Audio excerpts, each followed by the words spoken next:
नमस्कार. 3 फेब्रुवारीच्या सकाळच्या ठळक बातम्या.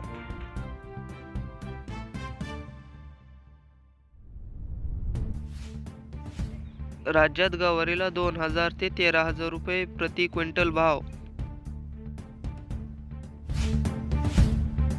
गारठा कायम, पश्चिम महाराष्ट्रात पावसाची शक्यता.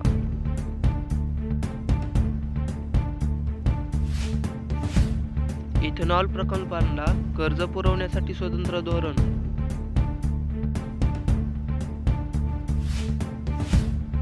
बहिणींची दास्ती वाढली, अर्ज करून लाडक्या बहिणींनी योजनेचे पैसे नाकारले. किसान क्रेडिट कार्ड कोणाला मिळतं? कर्जाचे 5 लाख रुपये कुठे? शेतकऱ्याचा प्रश्न. कोणाचाही विरोध नाही, मुठभर लोकांचा.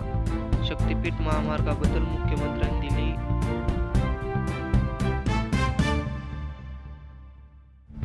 शेतकऱ्यांसाठी आनंदवार.